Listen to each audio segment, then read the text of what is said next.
guy, but you're not smart. Let's bring it on. Fred, you think you'll beat him in an IQ test? Any chance I could lose money here? I'm not going to take it. You won't? No, because I don't like IQ tests. You don't want to know. Yeah, what was an IQ test for someone of our age? What does that consist of? Logic questions, like basic? Yeah, logic, command language, patterns, spatial. Right.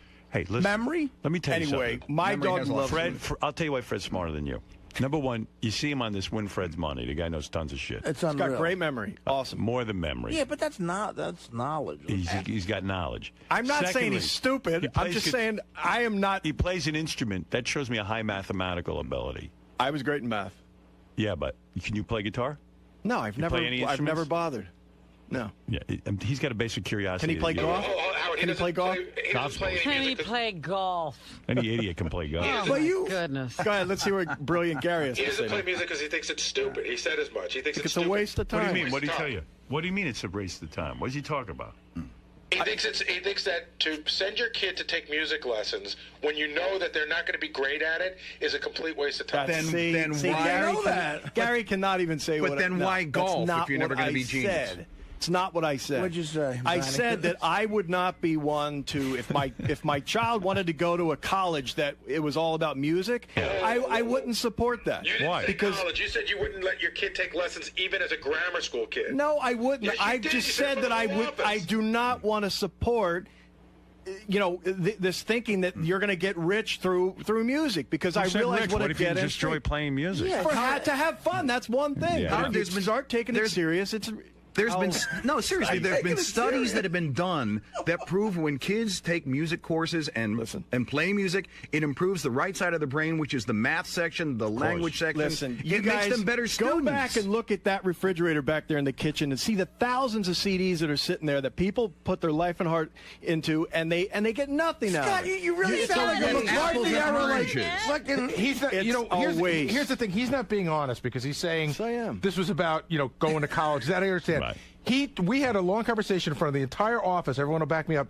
That if your son wanted to play an instrument, it would be okay, but you would not push your child to play an instrument now because you think that it's a dead end and that they're not going to learn anything from Understand the difference. If he came to me and said he wanted to play, I'd say sure, go ahead, that's fine. But I'm not going to sit there and go, you need to take guitar lessons because that's the way to the future. No, but you might say something. I'm going to tell you why 100% wrong. My father, in fact, forced me to take piano. He didn't force me, but he said, look, I really think you should take piano lessons. He didn't think I was going to be the next Beatles. But he said, gee, in my life, I always wished I knew an instrument. Me too, man. And I always wished that... well, I don't. Understand these are your opinions. That's because you have no imagination. Knowing how to play an instrument is so much fun in life that you bond with other people through it. I'm envious. It's a language. It's like learning Spanish or learning something. It's something that brings you closer. But you never learned sports. Isn't that aren't you missing there? Scott, yes, I am, and I wish I had. Scott, that's what I'm telling you. I wasn't going to be Babe Ruth, but the fact is, I wish I had been more active in my earlier life. I have a big regret about that. And what do you think is more important, sports or music? Both. Yeah, but Scott, playing piano or guitar, you could do you're 80 years old. You don't have to choose one or the other. It's called condemning birth control when we're running rampant with unwanted children. But didn't they condemn Galileo for saying that put Galileo under house arrest? Yeah, right. I mean, they're not exactly pro-scientist. We are pro the old way, the ways of the old world. The earth is flat. The earth is flat, and I will suck your blood and steal your youth. If you in the middle of the night, the cold night air will chill your bones, and I will pounce upon you and take the blood of your young and suckle it. I am the Pope. And we must protect the beautiful stem cells. The stem cells are what we want to keep intact. Come on. Now listen to this guy. Either he's a mad genius or switching topics. Either this guy's a mad genius or he's insane. Gary Condit plans a fundraiser for re-election drive. That's the big headline. This guy's either a genius in the Bill Clinton school of politics, where he's going to... Doesn't matter. He's going to weather the storm. I know I haven't been honest about my affair with Chandra Levy. I know that you think I'm a heel. I know that the whole world is against me and thinks that I'm a bum. I'm going to hold a fundraiser to see if I can't run for re-election. He's been called on by 3 different newspapers in his area to step down, to resign. Yeah. And he's like, I'll be making a statement shortly. Yeah. Damn. You think you just want all the media attention to end by just step down and say, look, I can't recover from it. Just go away. No. He's a fighter. I'll give him that. You know, at the very least, he's a guy who, you know, a married guy who had about 10 million affairs going at once and panicked and, you know, had nothing to do with Chandra Levy's disappearance and said, you know what, I don't want people to know I'm having an affair. I don't want my wife to know. I don't want the kids to know. I don't want my constituents to know. And he tried to cover it up. He's trying to cover it up at all costs. Yeah, I got a feeling that maybe that's all there was to this. Well, you know, I'm sitting there. He is saying to himself, look, I'm the guy they elected. I haven't changed. Yeah, I'm still doing the same crap I did. They loved me yesterday. Right. Well, don't you think you can't deal with any kind of reality and be a politician, can you? I mean, if you like take Clinton, for example. Right. Let's say it's before you're president, you're Clinton, and you're naked and you're looking in the mirror. And you go, all right, I'm a big fat pig. I can't control my eating. Can't keep my penis in my pants. Keep embarrassing my wife. Can't be trusted. This can only mean one thing. I should be leader of the free world. I don't think these guys ever let anything like that in. That's how this guy Condit can go, I'll go have a fundraiser. Here's a guy who's a total, like, pervert in his private life, and he's married, and he never says, maybe I should avoid politics. Right. I think he's past the limelight. Maybe I should avoid the limelight. Because it's all ego. They're past it. I don't think that. I think they just separate themselves out from all this stuff. You know what? I don't even think Bush cares about stem cells. I don't think he cares about any of this. I think, you know what I think he cares about? And I really mean this. He has such a great life going because his dad is rich and he grew up in a rich family. Yeah. They did a report on him. I think it was 60 Minutes or something. They went out, like Diane Sawyer or one of them, went out and went to his ranch where he is holed up now. The guy's been in office 6 months. He's already on a ranch for a month. He's vacationing. They went out there, and he, with such pride, was showing his ranch and the water hole and where he likes to go fishing and he likes to hang out. This is what he's into. He's, you know, he's in the vacation mode because his whole life's been a vacation. He does not want to be president. He has to be president because of his relationship with his family and his father, and this is his way of finally saying, I'm not a screw-up. I'm not going to screw up.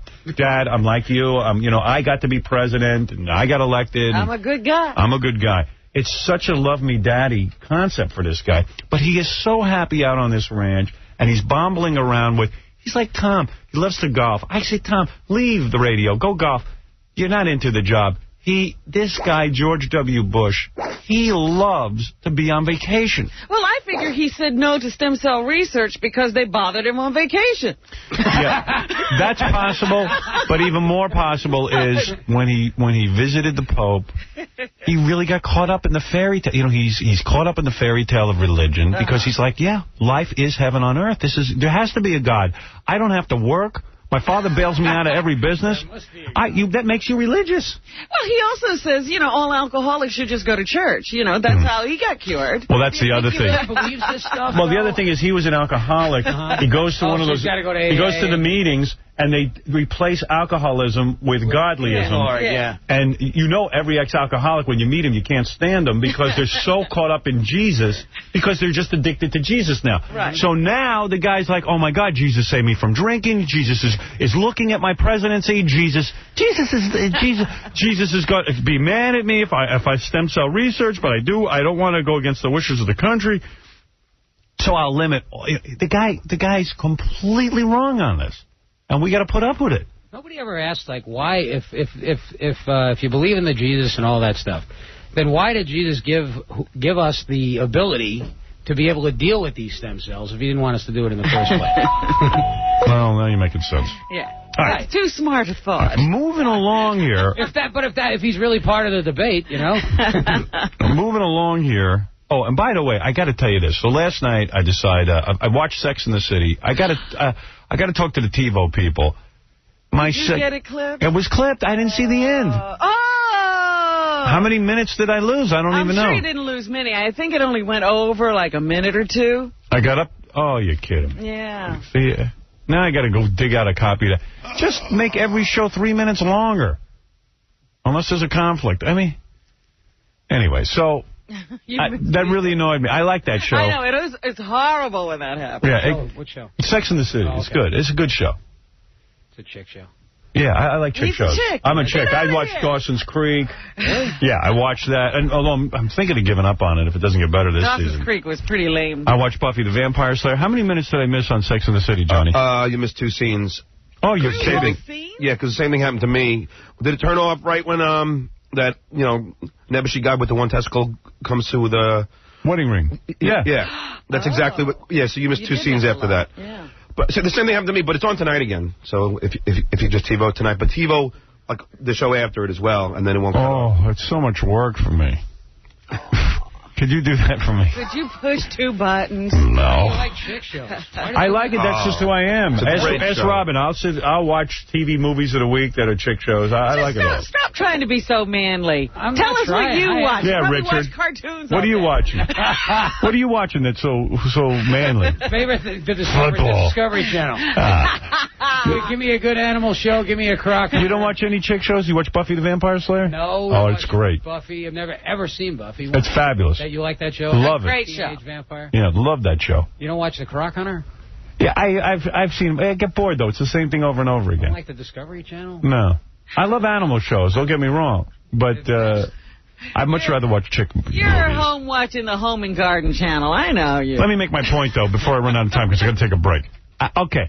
So I'm laying in bed last night, and this was dumb because I should have just gone to bed because I'm exhausted now, but I'm watching Requiem for a Dream, which is one of these movies. And by the way, you should watch it if you're a Batman fan because the guy who directs it is going to be directing the next Batman. Oh, it's going to be dark. It's going to be great.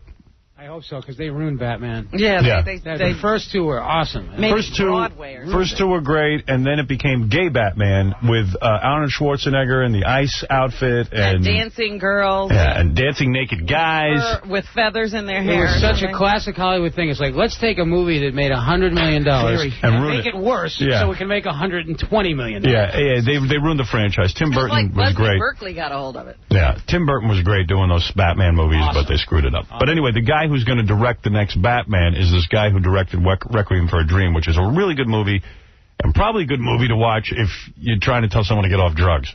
You know what's funny? Damon Wayans is in the movie. No, he's not.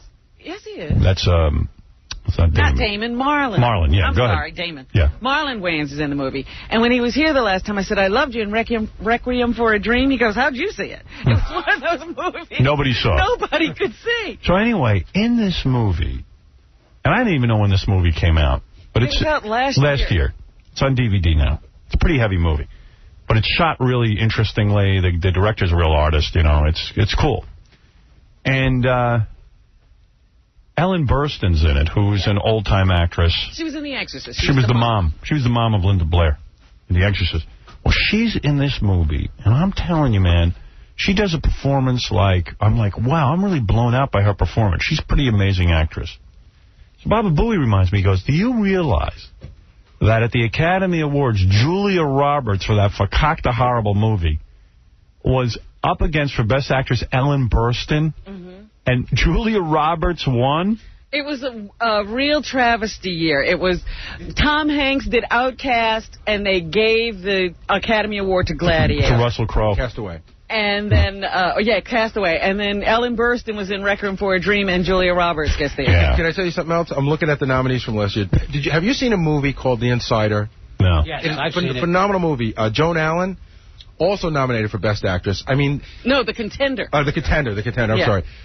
I saw The Contender. I hated it, too. But I thought she was really good in it. No.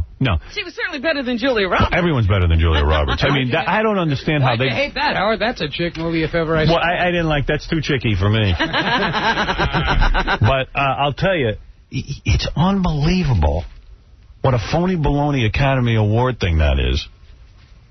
Tom Hanks was brilliant as the guy on that island. Deserved it way over Russell Crowe, but they felt they gave too many Academy Awards to Tom Hanks. And this Ellen Burstyn does the performance. If you rent this movie, you'll go, man, she's really good. And Julia Roberts?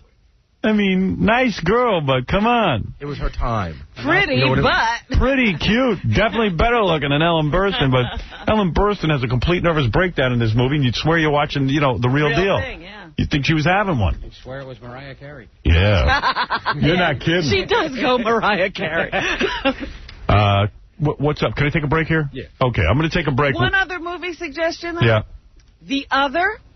Oh, you saw it? Wonderful. Really? Is it scary? Nicole Kidman. People scream. I haven't been in a movie where people scream out loud. I can't wait to see that. In a long time. It didn't do well. This was great. But you think it'll end up doing okay with word of mouth? The word of mouth will carry this film. It is really good. It's a horror movie with Nicole Kidman. Yes.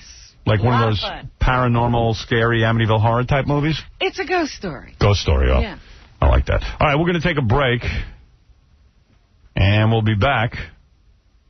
I'm going to send Ellen Burstyn a plaque from this show saying you deserve it. She won your Academy Award. Yeah. Gary, make up a phony baloney Academy Award and send it to Ellen Burstyn, signed Howard Stern. Immediately, go do that. The Howard Stern Award. And why don't you see if you can get that Neil Travis on the phone? I want to speak with him. I want to see if he can back up his story. My question always is, are these guys brave enough after they write something like this to come on? He won't. He will not be. I guarantee you he will not be. Neil Travis, shame on you. We'll be back right after these words. We're going to try and get in touch with him. Howard Stern Show.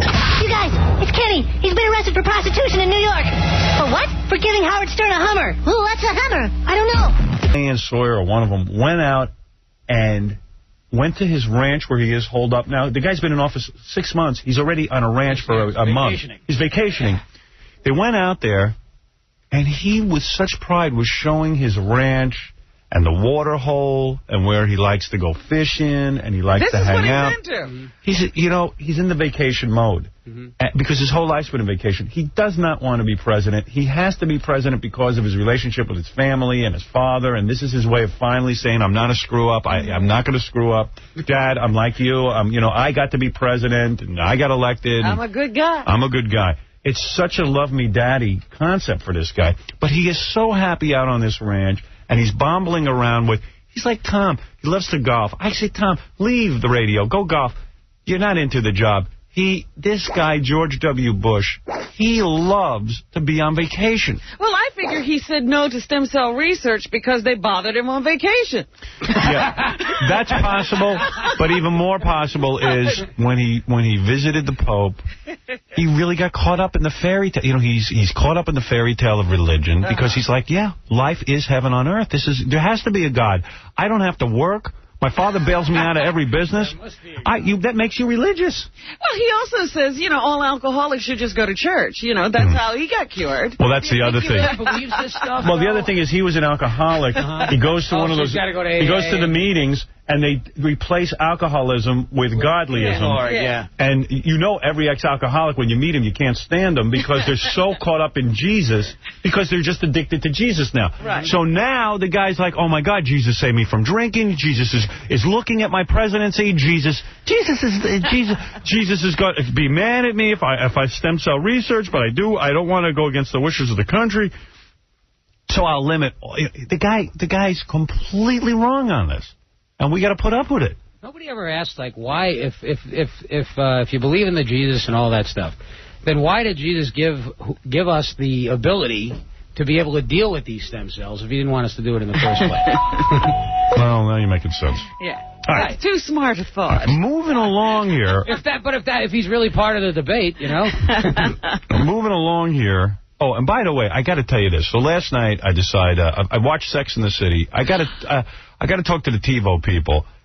Did you get it clipped? It was clipped. I didn't see the end. How many minutes did I lose? I don't even know. I'm sure you didn't lose many. I think it only went over like a minute or two. I got up. Oh, you're kidding. Yeah. See, now I got to go dig out a copy of that. Just make every show 3 minutes longer. Unless there's a conflict. I mean, anyway, so... that really annoyed me. I like that show. I know. It's horrible when that happens. Yeah, what show? Sex and the City. It's good. It's a good show. It's a chick show. Yeah, I like chick shows. Chick. I'm a chick. I watched Dawson's Creek. Yeah, I watched that. And although I'm thinking of giving up on it if it doesn't get better this season. Dawson's Creek was pretty lame. I watched Buffy the Vampire Slayer. How many minutes did I miss on Sex and the City, Johnny? You missed 2 scenes. Oh, you're kidding. Yeah, because the same thing happened to me. Did it turn off right when that, you know, Nebuchadnezzar guy with the one testicle comes to the wedding ring. Yeah. Yeah. That's exactly what. Yeah, so you missed 2 scenes after that. Yeah. But so the same thing happened to me, but it's on tonight again. So if you just TiVo tonight, but TiVo, like, the show after it as well, and then it won't come off. Oh, it's so much work for me. Could you do that for me? Could you push 2 buttons? No. You like chick shows. I like it. That's just who I am. Ask Robin. I'll watch TV movies of the week that are chick shows. I like it all. Stop trying to be so manly. I'm Tell not us trying. what you watch. Yeah, you Richard. Watch cartoons. What are you watching? What are you watching that's so manly? Favorite the Discovery Channel. Give me a good animal show. Give me a croc. You don't watch any chick shows? You watch Buffy the Vampire Slayer? No. Oh, it's great. Buffy. I've never ever seen Buffy. It's fabulous. You like that show? Love it. Great show. Teenage Vampire. Yeah, love that show. You don't watch The Croc Hunter? Yeah, I've seen. I get bored though. It's the same thing over and over again. You like the Discovery Channel? No, I love animal shows. Don't get me wrong, but I'd much rather watch chick movies. You're home watching the Home and Garden Channel. I know you. Let me make my point though before I run out of time because I got to take a break. Okay. So I'm laying in bed last night, and this was dumb because I should have just gone to bed because I'm exhausted now, but I'm watching Requiem for a Dream, which is one of these movies. And by the way, you should watch it if you're a Batman fan because the guy who directs it is going to be directing the next Batman. Oh, it's going to be dark. It's going to be great. I hope so, because they ruined Batman. Yeah. The first 2 were awesome. First two were great, and then it became gay Batman with Arnold Schwarzenegger and the ice outfit. And dancing girls. Yeah, and dancing naked guys. With feathers in their It hair. was such a classic Hollywood thing. It's like, let's take a movie that made $100 million and make it worse so we can make $120 million. Yeah, they ruined the franchise. Tim Burton was great. Berkeley got a hold of it. Yeah, Tim Burton was great doing those Batman movies, but they screwed it up. But anyway, the guy who's going to direct the next Batman is this guy who directed Requiem for a Dream, which is a really good movie and probably a good movie to watch if you're trying to tell someone to get off drugs. You know what's funny? Damon Wayans is in the movie. No, he's not. Yes, he is. That's it's not Damon. Not Damon, Marlon. Marlon, yeah, I'm go sorry, ahead. Damon. Yeah. Marlon Wayans is in the movie. And when he was here the last time, I said, I loved you in Requiem for a Dream. He goes, how'd you see it? It was one of those movies Nobody saw it. Nobody could see. So anyway, in this movie, and I didn't even know when this movie came out, but it's out last year. It's on DVD now. It's a pretty heavy movie. But it's shot really interestingly. The director's a real artist, you know. It's cool. And Ellen Burstyn's in it, who's an old-time actress. She was in The Exorcist. She was the mom. She was the mom of Linda Blair in The Exorcist. Well, she's in this movie, and I'm telling you, man, she does a performance I'm like, wow, I'm really blown out by her performance. She's a pretty amazing actress. So Baba Booey reminds me, he goes, do you realize that at the Academy Awards, Julia Roberts, for that Fakak the Horrible movie, was up against, for Best Actress, Ellen Burstyn, and Julia Roberts won? It was a real travesty year. It was Tom Hanks did Outcast, and they gave the Academy Award to Gladiator. To Russell Crowe. Castaway. And then, Castaway. And then Ellen Burstyn was in Requiem for a Dream, and Julia Roberts gets the Oscar. Can I tell you something else? I'm looking at the nominees from last year. Have you seen a movie called The Insider? No. Yes, I've seen it. Phenomenal movie. Joan Allen, also nominated for Best Actress. I mean... No, The Contender. The Contender. I'm sorry. I saw The Contender. I hated it, too. But I thought she was really good in it. No. She was certainly better than Julia Roberts. Well, everyone's better than Julia Roberts. I mean, I don't understand how they... I hate that, Howard. That's a chick movie if ever I saw. Well, I didn't like... That's too chicky for me. But I'll tell you, it's unbelievable what a phony baloney Academy Award thing that is. Tom Hanks was brilliant as the guy on that island. Deserved it way over Russell Crowe, but they felt they gave too many Academy Awards to Tom Hanks. And this Ellen Burstyn does the performance. If you rent this movie, you'll go, man, she's really good. And Julia Roberts? I mean, nice girl, but come on. It was her time. Pretty, but... Pretty cute. Definitely better looking than Ellen Burstyn, but Ellen Burstyn has a complete nervous breakdown in this movie, and you'd swear you're watching, the real deal. Thing, yeah. You'd think she was having one. I swear it was Mariah Carey. Yeah. You're not kidding. She does go Mariah Carey. What's up? Can I take a break here? Yeah. Okay, I'm going to take a break. One other movie suggestion, though? Yeah. The Other. Oh, you saw it? Wonderful. Really? Is it scary? It's Nicole Kidman movie? People scream. I haven't been in a movie where people scream out loud. I can't wait to see that. In a long time. It didn't do well. This was great. But you think it'll end up doing okay with word of mouth? The word of mouth will carry this film. It is really good. It's a horror movie with Nicole Kidman. Yes. Like one of those paranormal, scary Amityville horror type movies? It's a ghost story. Ghost story, oh. Yeah. I like that. All right, we're going to take a break. And we'll be back. I'm going to send Ellen Burstyn a plaque from this show saying you deserved it. She won your Academy Award. Yeah. Gary, make up a phony baloney Academy Award and send it to Ellen Burstyn, signed Howard Stern. Immediately, go do that. The Howard Stern Award. And why don't you see if you can get that Neil Travis on the phone? I want to speak with him. I want to see if he can back up his story. My question always is, are these guys brave enough after they write something like this to come on? He won't. He will not be. I guarantee you he will not be. Neil Travis, shame on you. We'll be back right after these words. We're going to try and get in touch with him. The Howard Stern Show. You guys, it's Kenny. He's been arrested for prostitution in New York. For what? For giving Howard Stern a Hummer. Ooh, what's a Hummer? I don't know. WNDE, Honeyway Falls, Rochester. All right, now here we go.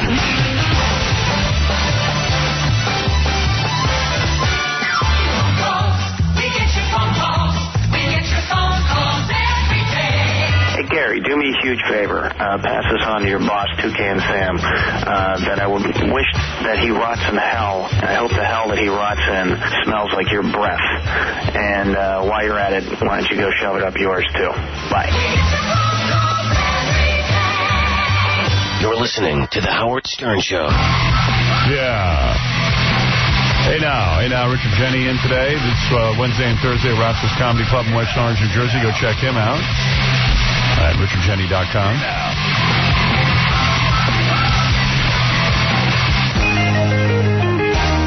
Tomorrow, our guest will be Fabio. Fabio is a handsome man.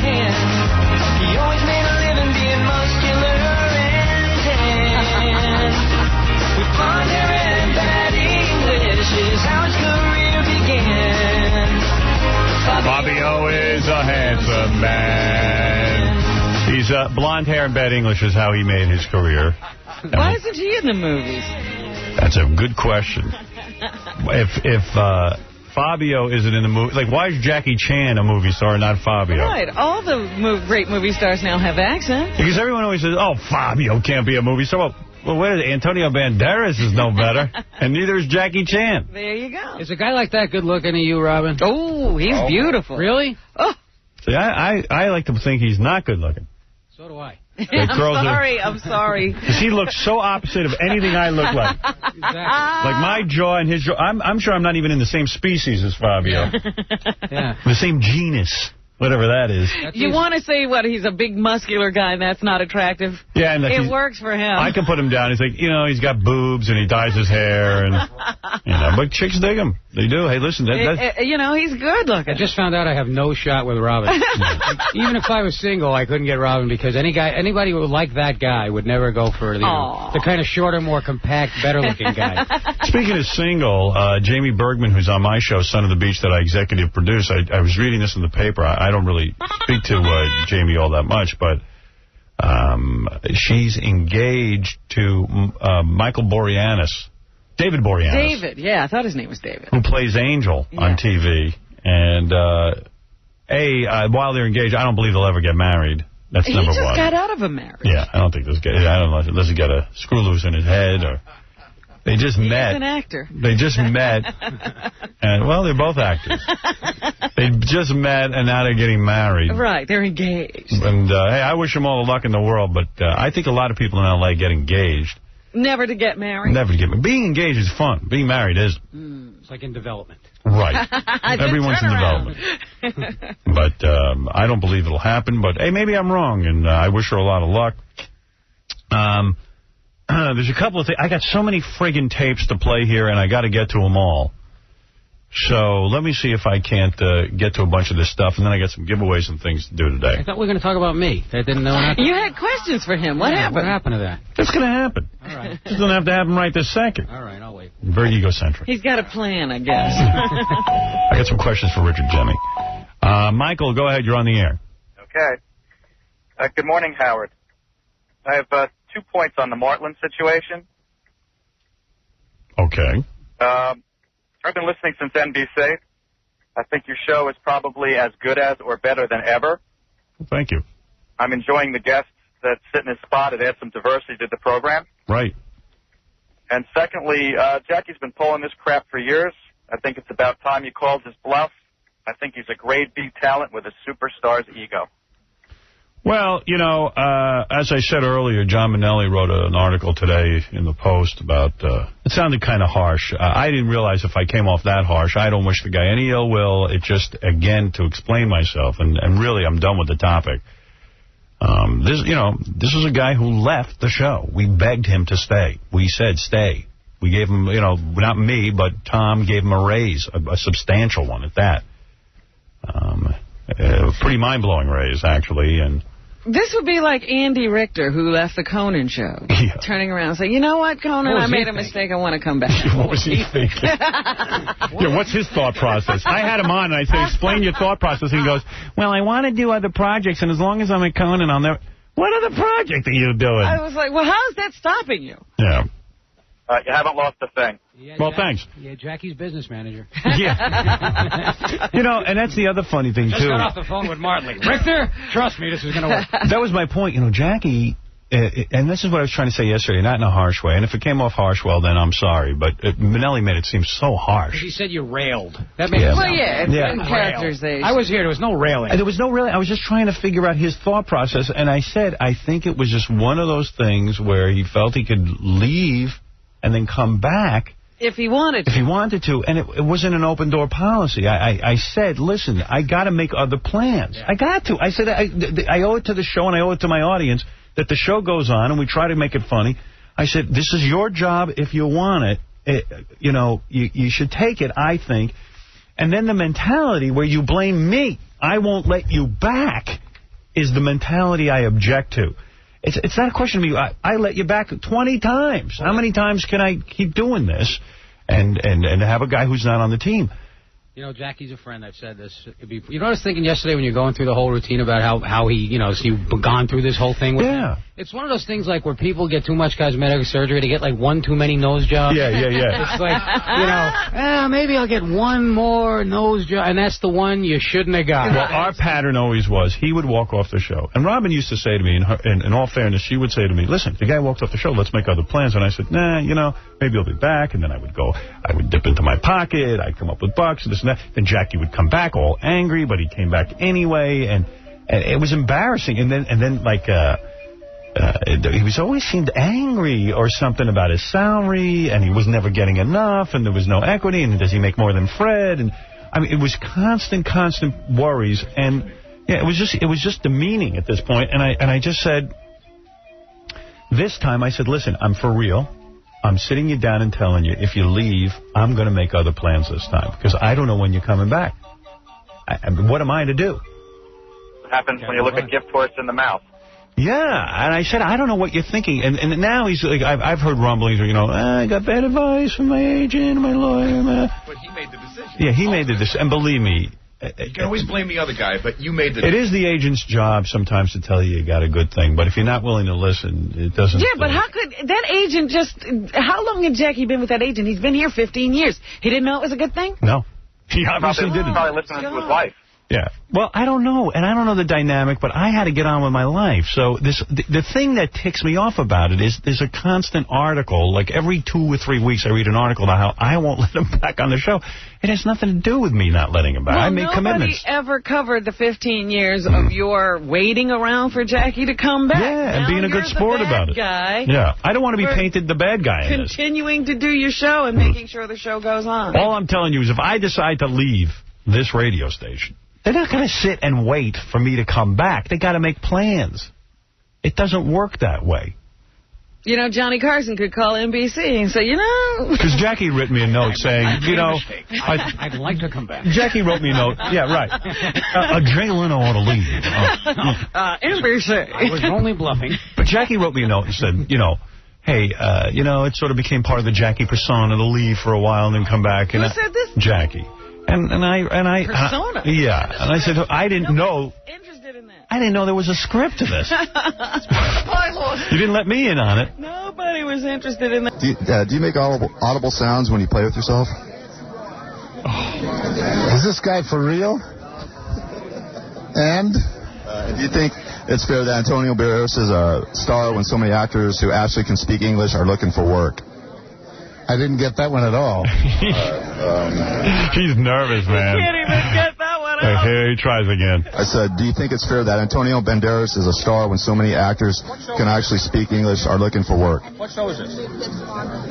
What show is this? Do you think Howard Stern will be welcome here tonight? Howard Stern. What do you think of Howard? Forget it. Love you all. God bless. Thanks, Ernie. It sounds like he loves me. Ernie Borgnine, great actor, though.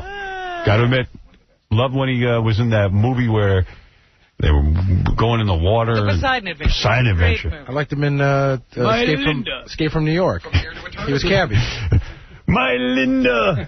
My Linda. Shelley Winters, big fat blob, can't swim for 2 feet. Can't swim. Wait a minute, wasn't she the swimming champ? Yeah, she won the swimming medal. Yeah, and she, of course... I can do. Well, actually, Red Buttons was with Shelley Winters. Oh, there's an annoying duo. There's got to be more. And who was Ernie Borgnine with? Well, I'm trying to remember. So wasn't he with sums up? No, he had a young chip. I remember getting a little chubby when she was climbing up the ladder in that scene. She was hot. Yeah. Ernest Borgnine had the hot chick. He had a trophy wife. Yeah. My Linda. My Linda. I thought the old guy with the white hair had Shelley. Yeah. That's Red Buttons. No, I don't think he. Yeah, I think Jack Albertson had Shelley. Oh, okay. What a geriatric crew. Well, that was the fun. I love the line old people try to survive. When a hot chick goes, I'm not going to go in a tunnel behind that broad. Because a big Shelley Winters. Shelley Winters, big fatso who was a swimming champion. Yeah. She swam so good she died. She swam right to her death. She swam like a rock. So Gary Garver then runs into Eli Wallach, who's another old-time actor. He sounds real old, but this interview doesn't last too long. Have you seen The Godfather 3? Yeah. The worst thing. Yeah, the worst. Here you go. Mr. Wallach, can I ask you a couple questions? Yes. How you doing? Fine. That's one. What is your strategy for happiness? Loving what you do and doing it. Would you ever do full frontal nudity in a movie? No, I would not. I'm, as my wife says, she's paid to bear her emotions, not her physique. Have you ever been having sex with an earthquake struck? What? Have I been having... I've never been in an earthquake, so I wouldn't know. Who would you rather sleep with, Ellen DeGeneres or Whoopi Goldberg? I'm sorry. I can't answer those questions. Yes, I need to... I need a baby dog. I'm sorry, yeah. Go ahead. We need one picture of you. This gentleman here would like to speak with you. Hi, how are you? How's it going? Good, you can turn that off. What? What? Off. It's off. Okay, we need to go. What? Need to go? We were thrown out. I like the publicist. She goes, and then she goes, she's so happy. This gentleman would like to talk to you, the security guy. Yeah. We need to go. Turn that off. Well, there you go. 3 great interviews from Gary Garver. I learned something. Not sure what. I learned we need to go. That's for sure. I learned Ernest Borgnine's had a gun in his house for 50 years, but doesn't use them. Yeah, because the police are going to stand in the house and protect them. Well, give the guns to the right people. The right people. I think Archie Bunker said that. I swear to God, on All the Family. The guns should go to the right people. Thing I can't figure out is this guy who's marrying Anne Heche. I was watching Entertainment Tonight last night, and now I'm looking at People magazine. And there's another couple who just met. Yeah. Anne Heche, who clearly, I remember a few weeks ago, they had her stumbling around in somebody's backyard because she was disoriented. Yeah. Then a few weeks before that, she was in love with a woman. And now she's announcing her marriage to a guy, Coleman LaFoon. LaFoon? That's right, Coleman LaFoon. Coleman LaFoon, get over here, boy. What's the matter with you?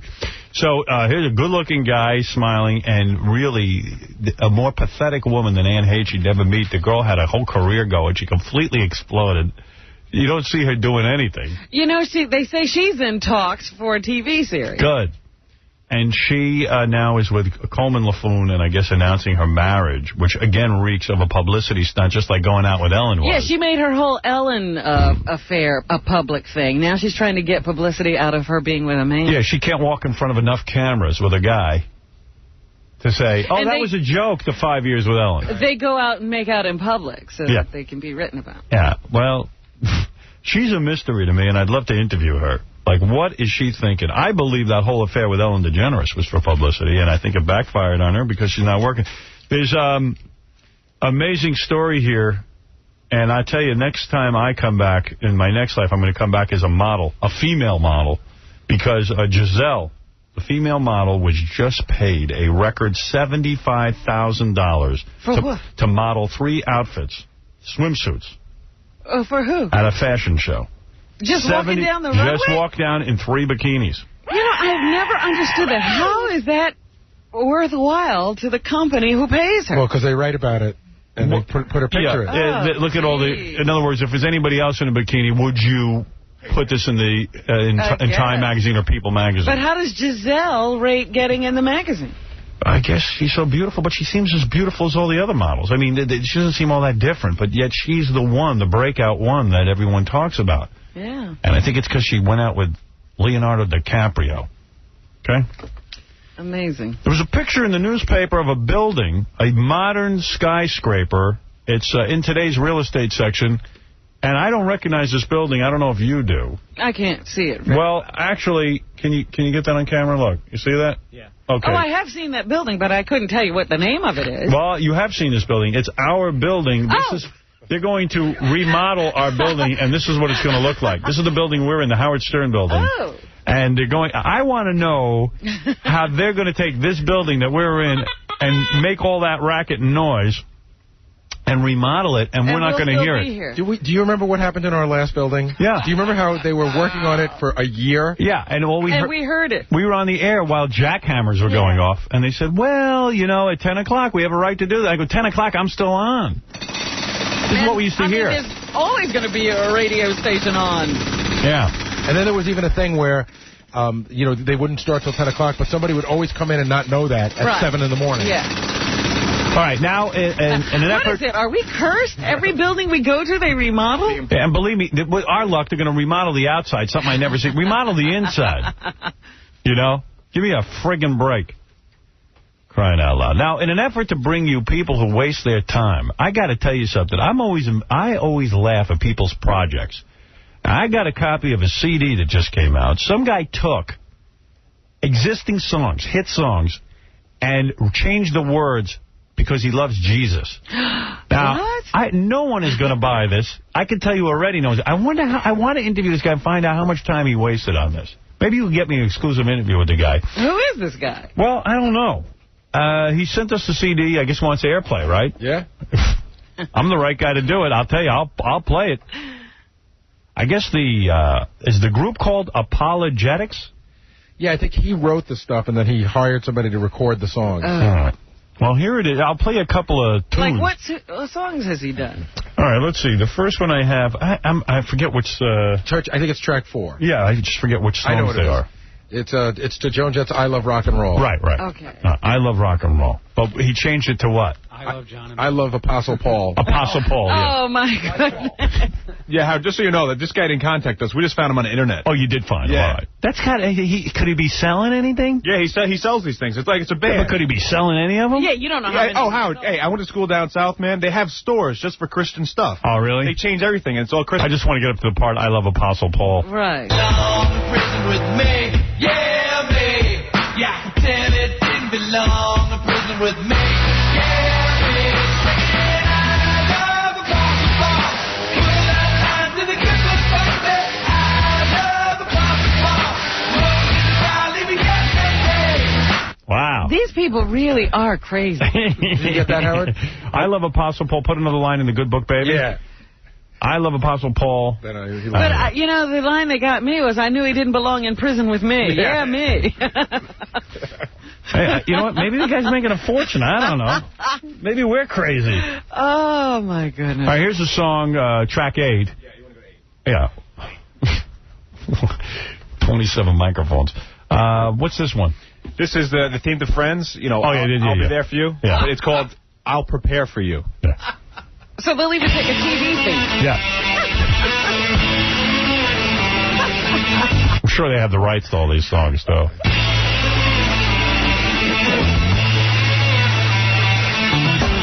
Jesus told his disciples, gonna go away.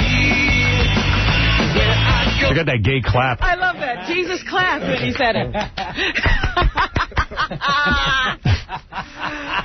What else you got? Great. You want to go to track 10, Alanis Morissette, You Ought to Know. It's called You Gotta Go. You gotta go. All right. I want you to know that I have prayed for you.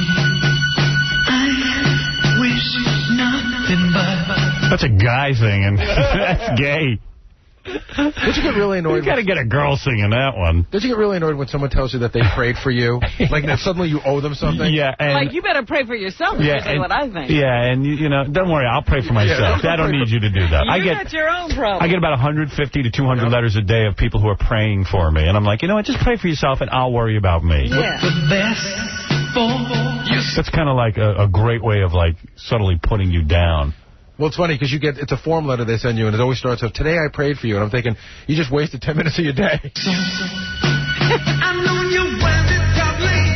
I can't take this one. Well, and you got, you know, Maggie May. I don't know what the parody is, but it's track 12. Maggie May. That don't sound like Maggie May to me.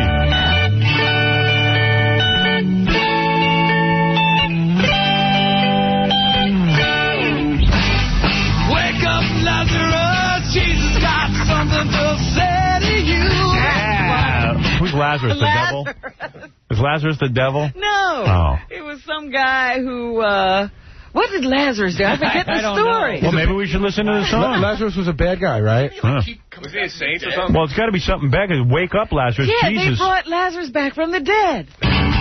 Wake up from the dead because Jesus has something to say? Wake up, Lazarus. Funeral's over, but you really should come back. It's cool. The Jews killed our king.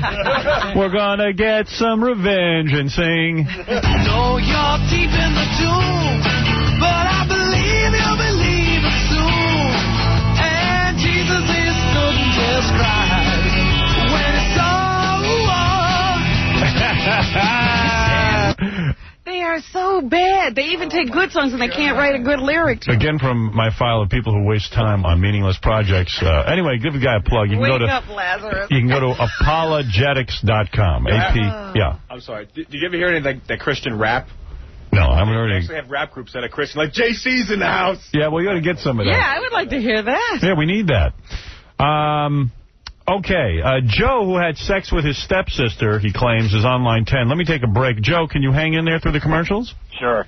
You had sex with your stepsister. Yes, I did. Is that really incestuous now? No, it's, you know, in the bigger sense, but not for real. Isn't that the whole plot of Clueless? So we're allowed to get aroused by your story, right? I think so. Oh, good. Okay. All right. Hold on. Okay. Yeah. And then also, when I come back, I'll talk about a front-page story, which is really bone-chilling. Oh, yeah. It's about a girl who got picked up on the Internet. And Yeah, I didn't know all the details yesterday. I did a little story about the girl from Massachusetts who met some people on the Internet. Now they have all the details. Now all the details about a girl who was what happened to her. locked up. Like, wait till you hear what these perverts did to this girl. Can I ask you a question? Because I heard the story. When the girl was missing for a week, what did her parents think? We're going to talk about it when we come back, right after these words. Farm animals. Howard Stern Productions. Howard Stern Productions. Howard Stern. The sex symbol for the new millennium. And I have something very important to say, too. WNVE, Honeoye Falls, Rochester. It's the Nerve's Rock Vacation. Now back to the Howard Stern Show on 95.1 The Nerve.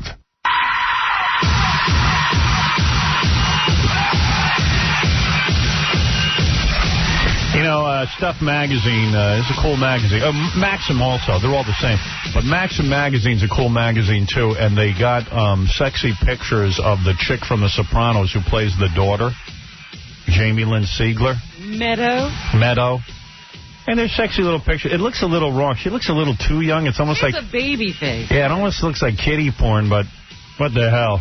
Well, I understand the new J-Lo pictures are very kitty pornish. Yeah, I saw those. She dresses up like a baby, like a little baby outfit. Sucking a lollipop. But she, with that fat ass of hers, she looks like a woman. She looks like an adult? Jamie Lynn, or whatever her name is, looks a little too young. But, all right, listen, that turns dudes on. So anyway, they're interviewing her about The Sopranos. Forgetting the naked pictures for a while. But they're interviewing her about The Sopranos. And she's talking about when she had her first on-screen kiss. And James Gandolfini, who plays Tony Soprano, comes over to her and says, hey, did that guy use his tongue? And she says, oh, I was like, well, yeah, he did. James Gandolfini got so mad he was screaming, he's not supposed to do that. And then the actor never came back. Oh, really? Now, I always think it's a little weird when the guy playing her father is like sort of taking over the fatherly role on the set. He's just another friggin' actor.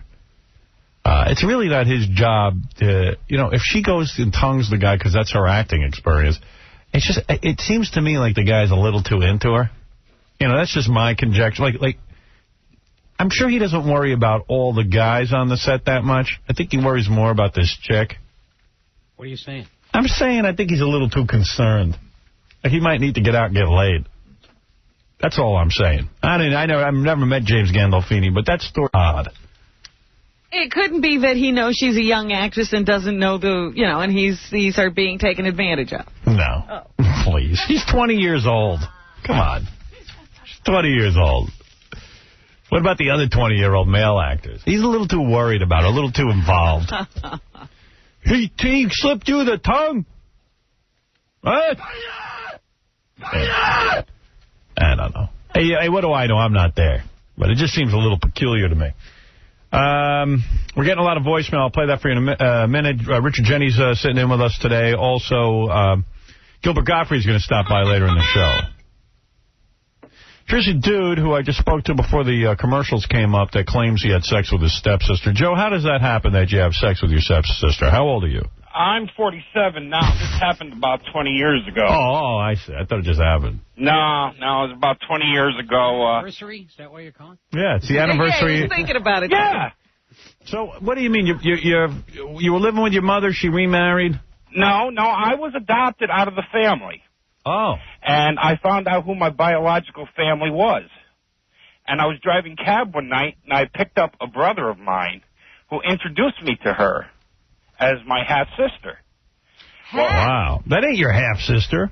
Yeah, we both had the same mother. And to top it off... So that's more than a step. That ain't your stepsister. That's your sister, dude. Oh, man. No, we had different fathers. Yeah, but it's a half-sister. Dude. A stepsister... Oh, right. Yeah, I'm sorry. I am sorry. You are correct. You had sex with your sister. I had sex with my sister. Yeah. Oh my God. But it was good. It's You've hit genuine incest territory. Well, we had different fathers, but the different fathers were brothers. Oy vey. Wow. She's really related. So she was your cousin and your sister. Yeah. So wait a second. You're telling me, so how old were you? You were driving a cab, you were 20 years old? 27? 21. Oh, 21, okay. And your brother introduces you to your sister. Right. Because you'd never really known her. Right. And was she a hot piece of ass? Oh, boy, was she. Why were you adopted out? I was a very sickly baby, and my biological mother had so many kids that she couldn't take care of me. Nice. Well, I thank her for getting rid of me. Yeah, because you got... You got your sister. Yeah, well, that's not only it. I had a few brothers in prison. I have a brother that's gay. So how'd you end up banging your sister?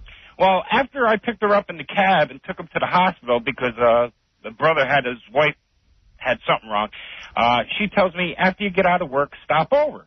You know how you're never attracted to your own sister, at least in a normal person isn't? Like, I look at my sister, I don't attract Yeah, but if you hadn't grown up with her. Yeah, I wonder, could you be attracted to a girl you haven't grown up with? But as soon as you hear she's your sister, doesn't that automatically go into, I don't think she's hot? But no, it didn't with me anyway. I asked that to my friend one time. I knew this guy growing up in high school. His sister was so smoking hot. And I said to him, dude, do you understand how hot your sister is? He goes, no, I don't see it. Yeah, but he also grew up with her. Yeah. If you haven't had that bonding experience... If your sister looks like Giselle, do you ever say to yourself, man, my sister is hot? I guess you don't. You don't go there. You don't, right? You don't because of evolution. Because the whole species would be screwed up if it's right. built into people to be disgusted by your. But so if you meet your sister after not growing up with her, how would you know if you didn't get introduced? In that case, no. In that case, all bets are off. Yeah, in that case, you wouldn't know. So who does your sister look like? She was cute, and she had a nice set on her. Really? Yes. A good rack? So he's really looking his sister over. So you go ahead. So finish the story. All right. So she invited me back to her house. So I go back there after work, and she practically rapes me. What do you mean? She was tearing my clothes off of me. Really? You're that hot? No. Well, what's her problem? How come she's so horny? I have no clue. She goes, oh, you're my brother? I have to have you? Well, from what I found out later, she was having sex with everybody. In the family. Yeah. Oh, how many times? Yeah, I guess you wanted to complete the act. Yeah, she had missed you. So how many times did you bang her? Well, 5 years worth. You're kidding. You had like a relationship? Oh, she moved in with me and my wife. After you knew it was with your wife? Yeah. She moved in with you. You said to your wife, hey, my sister wants to live here. Right. Oh, that's she didn't good. know anything was going on. Oh, no. Oh, that's smart. Go to work and then my sister jump in bed. Wow. So you're banging your wife and your sister? Of course. Did your wife ever find out? Yes. Oh. How'd she caught find us out? in bed.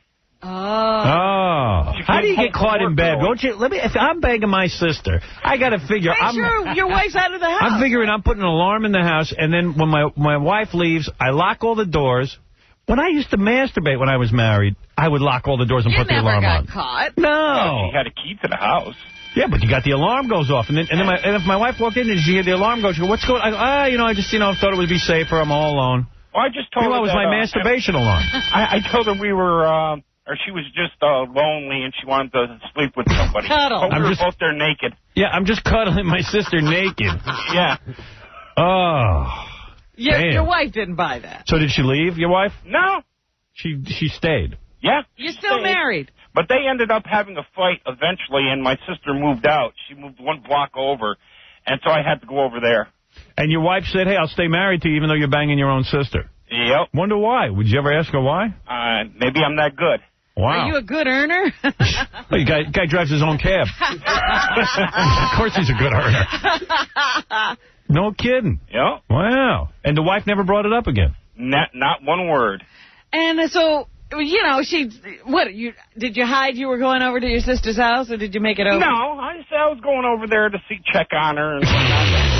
And the fact that some people weren't raised in this country. You could do that. Barely. So you can't explain it to us in layman terms? No. It took me a year to master it. Really? What do you think about the Pilates and the yoga and the aerobics? It's all good if you get taught by the proper people. Right. But you can do Pilates from here to tomorrow. If you're going to go home and eat all these carbohydrates, you're never going to lose weight. You're never going to be thin. You're never going to be lean. The little 30-year-old gut here. Well, listen, we all have that. Listen, I haven't gotten rid of mine. I've done about as best as I can do, but I still have it. You're taller, you're stretched out, you look good. No, believe me. I got plenty to work on. But listen, my big problem area was my ass. Everyone saw me on Fart Man. Right. Now it's a lot better. You got the ass. I lost the weight, and I do squats. And I work my ass muscles. Got a great ass. And now it's not great, but it looks presentable. I thought of a good title for your exercise book. Thank you. 15 cashews and a Russian. You know, I like that. Let me have that. Anyway, that is the wait a secret. minute. You don't do that exercise for your ass where you get on your hands and knees and you put weights on your ankles? No. And you lift your leg up in the air? I'm not doing that. I don't want to be caught in that position. How much weight do you squat with? Like a lot of weight? The most I use are 2 45-pound weights on each side and a 45-pound bar. So what is that? 3 times 45 is how much, John? 135. That's it. That's what I use. Well, I think you need this other exercise because the squats are not going to tighten up your ass the way that will. Now, you know who has a beautiful ass? Who? Nick Romanoff. He does? And Pat Menachia. What does he do? That's it. Now, Howard, what do you think about lipo for a guy? People who say they have shin pain, knee pain from running, it only means you're doing it wrong. And I know we all think running, yeah, you pick up one foot and you pick up the other, but there is a technique. Well, what's so special? You were running, and he came along and he said... Who knows? He speaks in broken English. No, he has a whole... Yeah, I can't do the presentation on the air. It would be impossible. But you noticed a big difference. Yes. I should see this guy because I always have back pain from running. Well, you have mental problems. You think that's it? That's exactly what that is. If you get back pain from running, that's a mental problem. Yes. And believe me, Knee pain is a technical problem. No, it's more mental, believe me. Romanov gets into your head? No, but I'm getting into your head. I know everything. You know what's amazing about me? I know everything. When I know something... You just said you didn't know anything. I do, though. I do know everything. I was trying to be humble, but I know it all. He's so excited when he thinks he knows. I'm telling you, I know things. Now, what did you say, liposuction? Yeah, what do you think about that? For a man that's very gay. You're entering into gay territory. All right. And I'll tell you what I feel about liposuction. Tell me what you feel. I feel it's a cop-out. That, in fact, your fat tells you that you're not eating properly and exercising properly. And to lipo it means you're just still eating too much. You don't need lipo. You need to eat less. Let me ask you something, though. Go ahead. What if you've done all the exercise? You're a physical trainer, let's say. Go ahead. And you exercise all the time, but you have that little roll of fat around your middle. Means you're eating too much. Hiding your muscles. Means you need to eat less complex carbohydrates. Your diet needs to be organized. But everybody's different. You even said you can't get rid of a certain amount. Because I'm lazy. Oh, you mean you're just not doing That's right. You jog 12 miles? I'm lazy. I'm not perfect. It reminds me of my imperfection. Oh, you're so funny. Howard, it keeps you me work out going. every day? Excuse me? You work out every day? No, because of my schedule and the demands of my time. Oh, boy. What are you doing? Stem cell research? Yeah, because of my activities in the stem cell research. No, I don't work out every day. Counting cash. But I try to get to the gym or do some form of physical activity 4 times a week. And what about the frozen bananas? Have you given those up? Very difficult. Last night I ate frozen bananas. And that's my one weakness. And liposuction is gay. But if you're going to have, and frozen bananas are gay, too. If you're going to have frozen bananas, why don't you just have ice cream? Because it's a big difference. Ice cream is completely... But it's sugar. They're both sugar. No. It's more concentrated. Ice cream is fat and At least a banana has potassium, is healthy for you. If I'm going to have an extravagance, it's a frozen banana. And to me, if you take a banana and slice it up and put it in a plastic bag and freeze it, you're killing me. Those little slices are every bit as good as ice cream, if not better. They will taste as good. You have a desire to just go crazy? I have desires to do a lot of things. I have desires to kill people like you, but I don't do it. I don't act on it. I'm a strong man. I am a disciplined man. You know, I could eat I eat bland food. I could eat institutional food. You understand what I mean? You used to eat a potato. That's like heaven to me. 2 pieces of turkey. When you begin to simplify your life and just eat a potato, the potato can taste like ice cream. Yeah, that's right. Mr. Self-Indulgence, who has a beer every 8 minutes. A beer. At what point are you going to respect your body? I got to start. I really do. You have no respect. Listen, I drink. You want to know something? This weekend, every night. Friday night, Saturday night. Friday night and Saturday night and Thursday night. I had a bottle of wine with dinner. There you go. He didn't drink a whole bottle of wine. I split it with my girlfriend. You say a bottle of wine to him, he thinks you drank the bottle of wine. I drank a half a bottle of wine. All right, that's about 3 glasses. Yeah, about 2 glasses. 2 and a half. Yeah. That, to me, is okay. 3 nights in a row. You know, you disappointed him. They lose weight all the fast. Who lose weight? Yeah, Survivor. On Survivor, those guys lose weight. Yeah, right. And what does that teach you? Don't eat. Don't eat. But they're eating complex carbohydrates. I thought that was... They're eating rice. They're eating 1 cup of rice a day. A cup of rice a day. See, I got to go on that diet. No, you don't. You see, that's your problem, too. You're an extremist. He needs the Brooklyn diet. Stop eating, you fat bastard. Right. You need 3 meals a day with a little snack. That's enough. It's enough food. You know what the problem is? Everywhere you go, there's food. Yeah. Everything is and food. they're advertising food. And people can't say no to this food. And this whole city is like a big food court. It's awesome. I don't eat pizza, no. Pizza's just too good. I love pizza, but you know when you stop eating it and you stop putting it in your repertoire? You want to know something? My favorite food Robin can attest to this. Pasta. Oh, spaghetti and meatballs. Great. You know when the last time I had pasta was? Had to be a year and a half ago. I love pasta. I had pasta with you 2 months ago. At the restaurant? Yeah. Yeah, I tasted a little, did you see? But I don't sit down with a bowl of pasta. And only at a restaurant. I don't do it. I don't do it. You understand? I don't do it. I don't sit and cook pastas. Pasta to me is a garnish. It's not a main course. So what will you have for dinner tonight? Wow. What? What will you have for dinner tonight? For dinner tonight? Yeah. Well, okay. I'm going to probably go to a restaurant with my daughter. And I would order some sort of appetizer, a fish, like maybe... Are you into that carpaccio thing? I don't know what that is. That's not in my language. Anything that complicated, I don't eat. I don't eat complicated. That's not complicated. That's raw fish, just pounded. Oh, that I would eat. That I would eat. Now, ask me what I ate last night for dinner. I don't know what I'm going to eat tonight. I don't know where I'm going to go. What'd you have last night? Last night I had some lump crab meat. Lump crab meat. That's it. Lump crab meat. With a little bit of, they put a little bit of mango with it. Ah. Okay. And then for dinner, I had some scallops. That's it. Dinner over.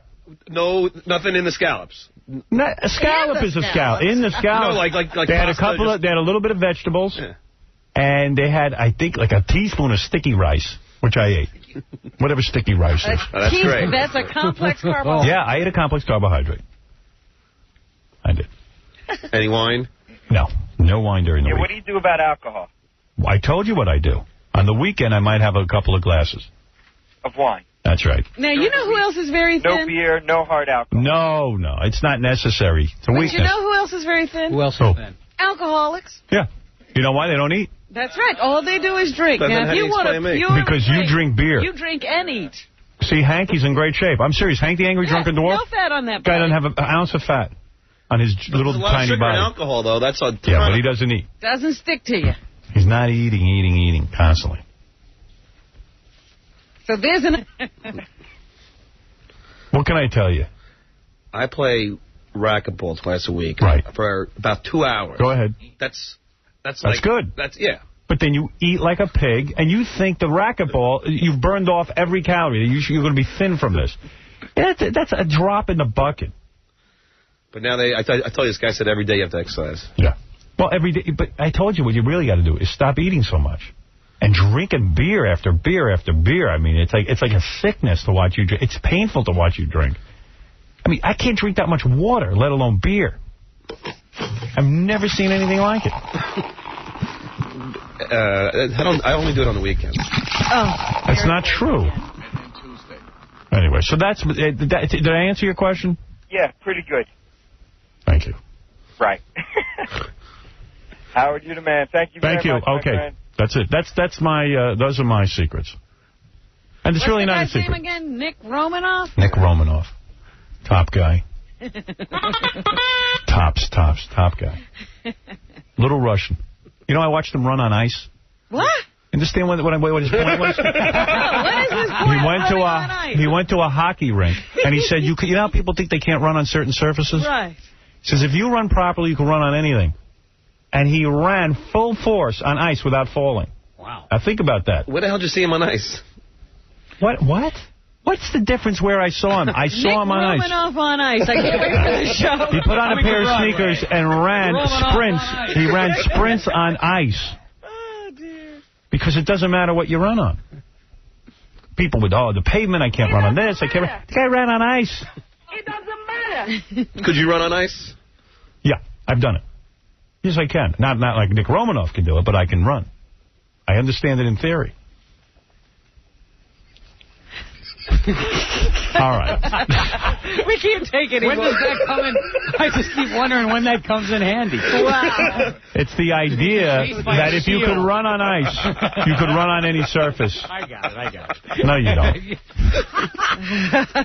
Where's Jaggy? I'm bringing him back. You can run on water. That ought to be impressive. I'm working toward it. Nick Romanoff run on water. That's right. How do you think Nick Romanoff got to this country? When the KGB's chasing you. That's how good a runner he is. Yeah. He ran over from the Soviets. Ran over from Russia.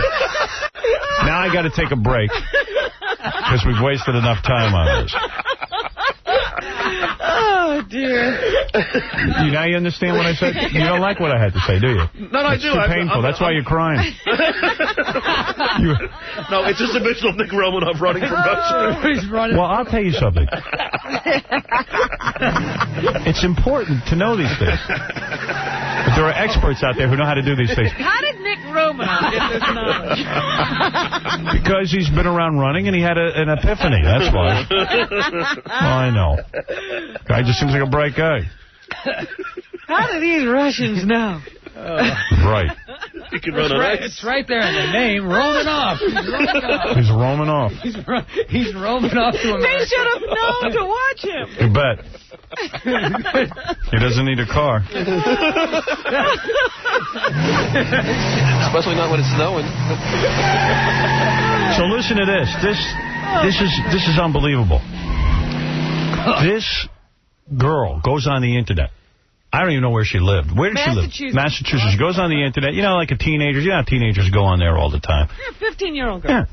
So these perverts on Long Island, who I guess go on the internet looking for these girls who are, you know... Yeah, they go into the chat rooms and they become your friend. This chick's 15 years old.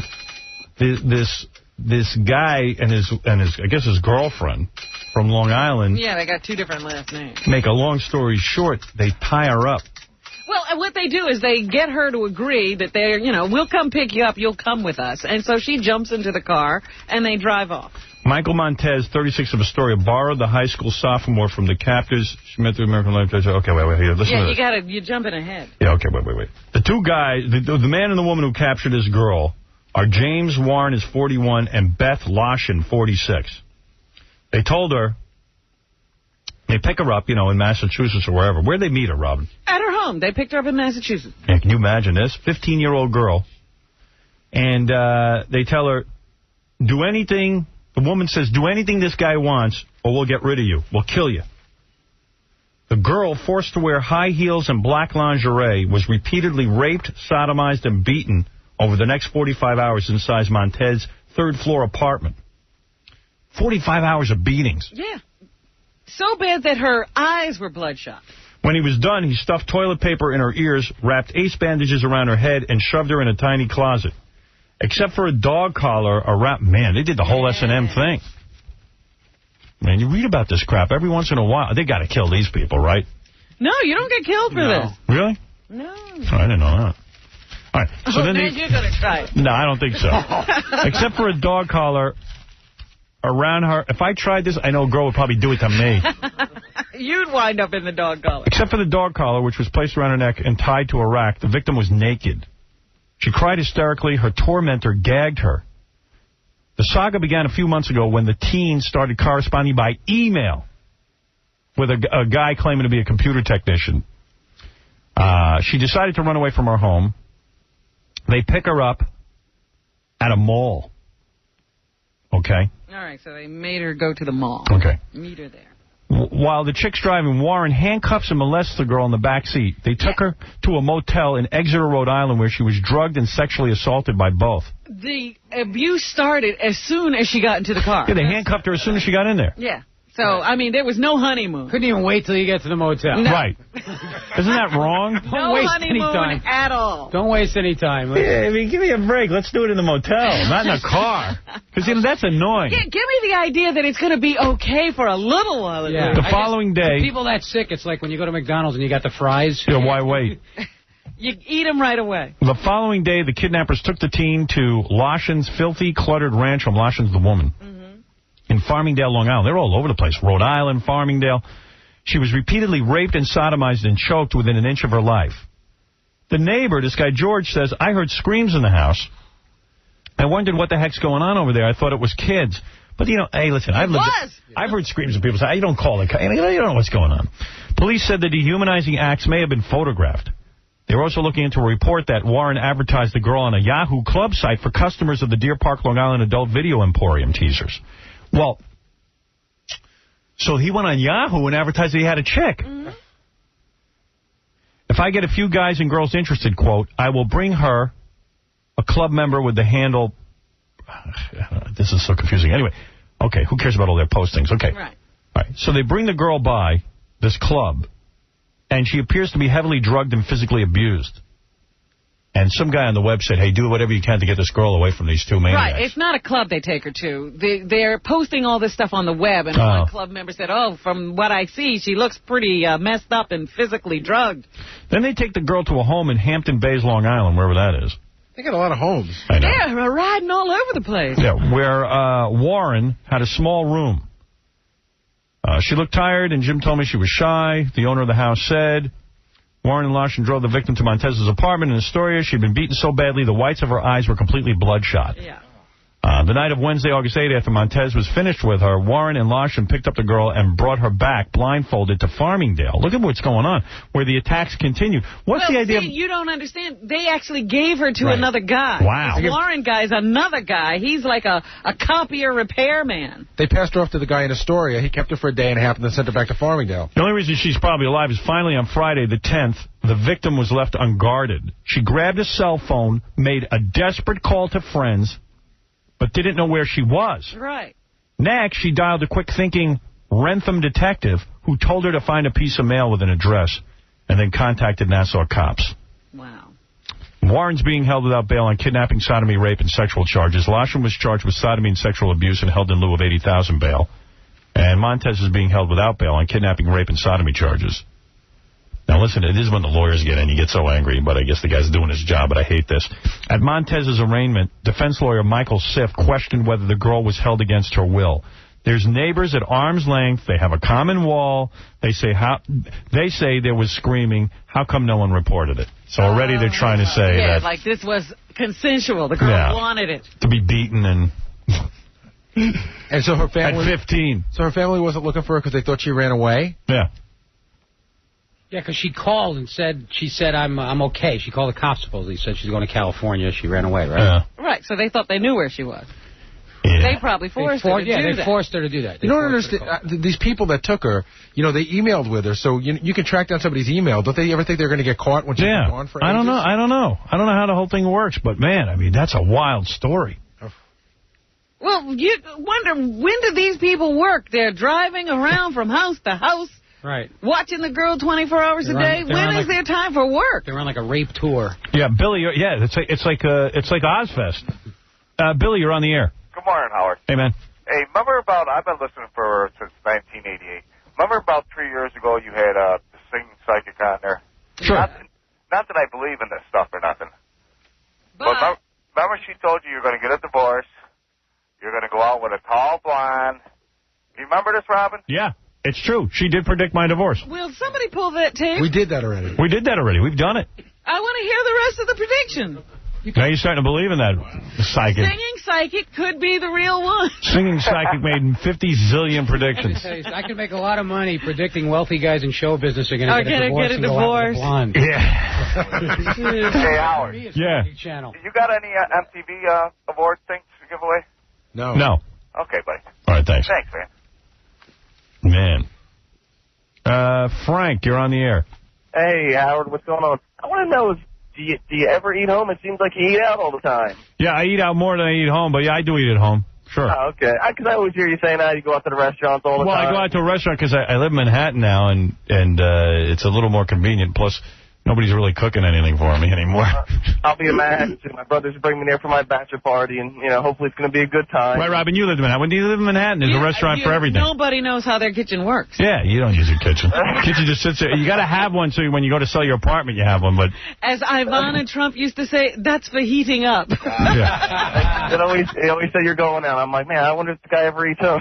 Nah, you go downstairs and you get a couple of, get something to eat. That's all. Yeah, absolutely. Hey, Howard, you can do me a favor. Can you play that Joey skit? Joey? I think it's called Joe, the one with the two weightlifter guys. Yeah, not right now because I'm running out of time, but I'll play it again soon. Beautiful. Thanks a lot, Howard. By the way, that's Joe Rogan who does that bit, and it's real funny. Yeah, it is awesome. In the tabloids, they wrote up the whole fight between Joe and what's her name from Survivor, Jerry. Yeah, that was great. On the show. Yeah, they credit me about 8 pages in. Go ahead, one call, and then we got to take a break. Joe, you're on the air. Hey, Howard. How's it going, man? Right. Hey, I did want to say that I know you might have touched on this earlier, but your show is doing great, and I think that you guys there have such a great ensemble cast. I'm an actor, and you guys have a great cast that it doesn't matter if you lose a Jackie or somebody because you guys all work together really well. Thank you. Phil, you're on the air. Hey, Howard. How you doing, buddy? Listen, I just want to kiss your ass for a little bit and talk about your girlfriend. If anybody in this world deserves to be getting banged by a good-looking girl, it's you. Why me? Why do I deserve? Well, because you entertain me and thousands of other people. Well, thank you. During the worst part of their day, and I just want to commend you for that. I think everyone deserves to be banging someone they're attracted to. Exactly. You deserve it. All right. Thank you. All right? Right. Well, I don't know that I deserve anything, quite frankly. Well, wait a minute. Make up your mind. Just a second ago, everyone deserved. But now you don't deserve. I don't deserve. I think everyone deserves to be with someone they really like. Yes, but I don't deserve to have that. Because I am bad inside. And no one deserves to be banging a fat chick. No one deserves that. Okay? And that's the end of that. What are the fat chicks supposed to do? They're everyone. That's why God made vibrators and alcohol. All right, listen, we got to take a break. Richard Jennings here. Gilbert's going to be joining us. We have so much to get to, but first, these words. This is Rich Little. Let me tell you a little bit about Howard. Things about Howard you might not. Next week. We had the Hudson brothers on. Next week, Ralph Mouth from Happy Days. Now, you used to be... Ralph Mouth. If Ralph Mouth were here, of course you are Donnie Most, but now you're Don Most. Why did it change? Well, you know, and now if I could speak to Ralph Mouth, I'd like to ask him a few questions. What was it like? Were you friends with Fonzie? How did you become Ralph Mouth? What process did you go through? Was that your idea? Take us back to the day you auditioned for Ralph Mouth. And what did you think when you met Fonzie? We have Lamont from Sanford and Son on. Next week, rerun. In our Black Comedian series. We have both sons from the Jeffersons. Ted McGinley of The Love Boat, we're honored to have you here. Can we speak to you as your character? Yeah, what you want to drink there, man? All right, we got to take a break. When we come back, perhaps the news, Richard Jenny, Gilbert Gottfried, at Caroline's tomorrow, Comedy Club. And we'll be big up. When you Dracula were How here. old are you? If Dracula were here, what would Dracula... And if you've never been to a comedy club in your life or seen a comedian, I suggest you do so. That's him. That's him. We're going to take a break. We'll be back right after these words. Richard Jennings here as well, and he'll be at Rascals Comedy Club in West Orange, New Jersey, Wednesday and Thursday. We'll be back. All right.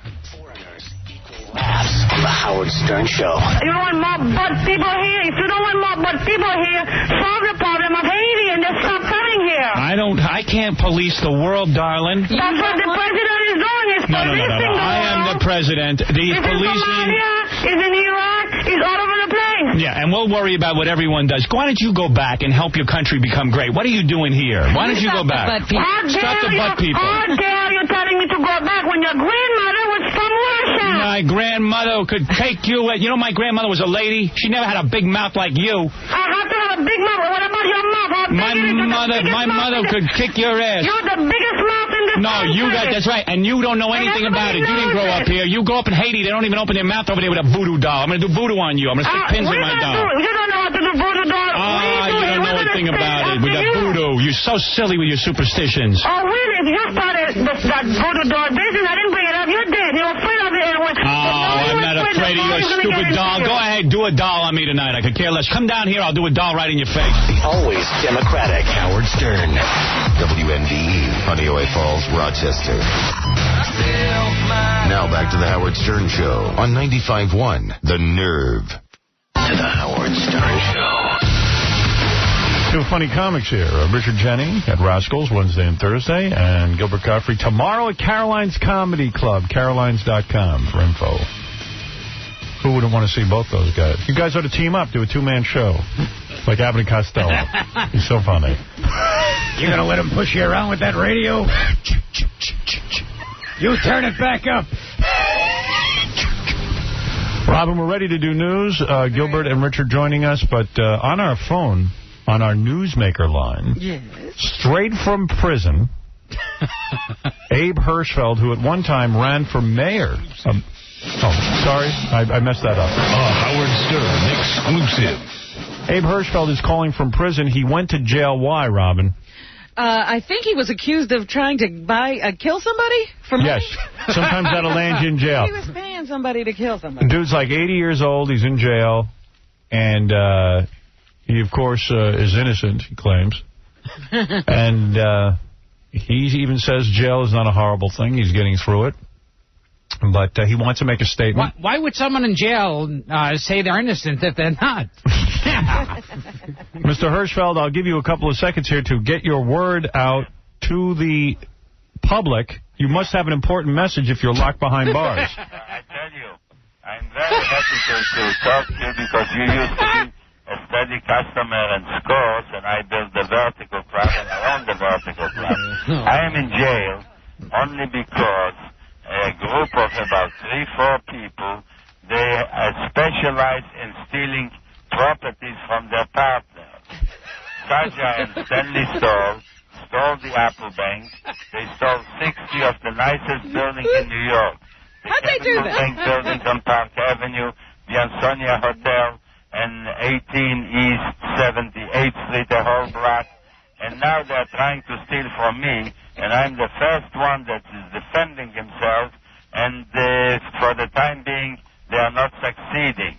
So About 8 years ago, I sat down with store Judge Tompkins ordered us. We should settle. I said, Stanley, I'll give you $20 million for your share, or you give me $20 million for my share. We're even partners. And he told me, Abe, I'll give you $3 million, or I'll put you to jail. That's the only offer. That's why I'm now in jail. What are you? We don't have a... Oh, what, sorry? No, that explains it. Yeah, we didn't understand, but now we understand. I was confused in the first part, but then it made sense. We have all clear. Mr. Hirschfeld, because we don't have time, we didn't know you'd be calling in. There is limited time, but there's only time for a follow-up question. I just want to say I hope we don't get cut off again. The last time he was abruptly... No, you won't get cut off. And you see when you... I believe a black gentleman the last time needed to use the phone and cut you off. Hey, you get off that phone there. Howard. Yes. You see, about 30 years ago, the peace treaty between President Sadat and President Begin and Jimmy Carter, I organized, and I was the signer of the peace treaty. And I'm sitting now in jail, and Yasser Arafat will do nothing. He's so happy. He's looking forward. We only have a time for a follow-up question from Dracula Godfrey. I think Yasser Arafat's a little busy. Yes, Dracula Godfrey. Is it hard being a Jew in prison around all of those schwarzes? Yeah. But I am in prison. The best thing I have in prison, almost every prisoner listens to Howard Stern. I don't know why. But they must have a good... Is it wonderful being a Jew in prison because everything is free? Dracula Godfrey. Is it true you entered prison to get free breakfast, lunch, and dinner, and you didn't have to pay rent? Howard, you know, the joke that I told you became the symbol of the prison. What was that joke? That President Clinton was the hardest working... Hey, get off the phone and bring that ass over here. You bring that Jew ass over here right now. Have any of the black... Dracula Godfrey brings up a good point. Have any of the black or Hispanic or white, for that matter, men try to have sex with you? No, because my ass is too tight. Dracula Godfrey, we only have time for one last question. Go ahead. I heard your rectum is as wide as a basketball hoop. Well, you know, Joey Adams used to introduce me. Meet a good friend of mine, Abe Hirschfeld, who was in this country 40 years. But he still speaks like he's arriving next Thursday. Can you say that all over again? I wasn't paying attention. Yeah, Joe Adams used to say, meet a good friend of mine, Abe Hirschfeld, who was in this country 40 years, but he still speaks like he's arriving next Thursday. Well, this is really embarrassing. We didn't have the mic on. All right. Yeah, can you just say it one more time? We want to hear the joke on the air. No. All right, one more time. Thank you. Yes. Joey Adams hosted me at the Friars Club and introduced me to a good friend of mine, Abe Hirschfeld, who's in this country maybe 40 years. But he still speaks like he's arriving next Thursday. Oh, damn it. We didn't have the tape rolling. We want it on tape. Can you just please just one more time? Maybe I should give it on the pussies. Will be better. No, just say it one more time. We weren't taping. Okay. Joey Adams hosted me at the Friars Club, and he says, I want you to meet Abe Hirschfeld, who's in this country maybe 40 years, but still speaks like he's arriving next Thursday. Oh, you still didn't get it? Oh, this is awful. I don't know what the new equipment here. Well, anyway, Dracula Gottfried. You're going to hell, Gilbert. Let me say something. Mr. Hirschfeld, of course, is in prison. What prison are you in, Mr. Hirschfeld? Now I'm in Rikers Island. Rikers Island. How old a man are you? I'm 82. 82 years old. I'm 82 years old in my head. Are you a Crip or a Blood? 35 between my legs. Are you a Crip or a Blood? Who are you more associated with? I beg your pardon? The Crips or the Bloods? I'm with the Tombs. Anyway, I'm glad you got your message out. How much more time does he have? How much more time before you get out? I don't know. The judge, I have a crooked judge, Gunnerman, and he said he'll keep me in prison till the end of my life. Mr. Hirschfeld? My property. Mr. Hirschfeld, have you ever met Joey Adams? Yes, I was very close with him. Okay, so do you have any funny Joey Adams stories? Yes, you see, he introduced me at the Friars Rose. And he said, I want you to meet a good friend of mine, Abe Hirschfeld. He's in this country maybe 40 years, but he still speaks like he's arriving next Thursday.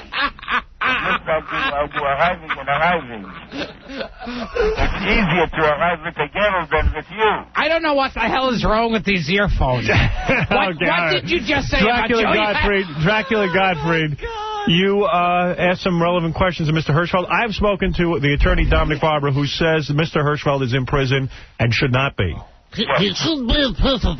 He said to me, and this is a direct quote, he did say that to me, Mr. Hirschfeld. I don't know if that makes you feel any better or worse. Definitely. Mr. Hirschfeld. Hold it. It's Dracula Gottfried. He says. Mr. Hirschfeld. Dracula Gottfried. In the dark recesses of prison, have you ever remembered meeting Joey Adams? One more time. Could you tell us that story, how Joey Adams introduced you? Eventually, you guys will learn to speak. I know. It's really, well, it's our equipment here. Can you just tell us one more time? Okay, I'll do anything for you. Thank you. And Joey Adams roasted me at the Friars Club, and he said, I want you to meet a good friend of mine, Abe Hirschfeld, who's in this country maybe 40 years. And he thinks like he's arriving next Thursday. Soon I'll be arriving next Friday. It's like an insane asylum in here. Wait a minute. You know what? Gilbert laughed over it. I did. You know you did. Mr. Hirschfeld, let me just say that those two beeps that we hear in the background mean that you're on a prison phone, doesn't it? Yes. And that means that the authorities could be recording this highly confidential. Yes, because they're playing If they have a copy of the Joey Adams story, if they would please send it to me because our equipment failed. Okay. But Mr. Hirschfeld, I have heard from Dominic Barbara, who is considered one of the top-loaded attorneys in the country, that you are a man who should be freed. Positively, I tell you, the people are suffering so much that I'm not freed. I invented a perfect 100% diet each day. Every calls it a fountain of youth. In addition, I have a simple theory which I can straighten. One last question for Dracula Gottfried. Yes, Mr. Hirschfeld. Mr. Hirschfeld. Have you ever? Hello? Mr. Hirschfeld? Wait, Mr. Hirschfeld? Hello? They disconnected him. Yes. Very important. Ladies and gentlemen, Dracula Godfrey's powers.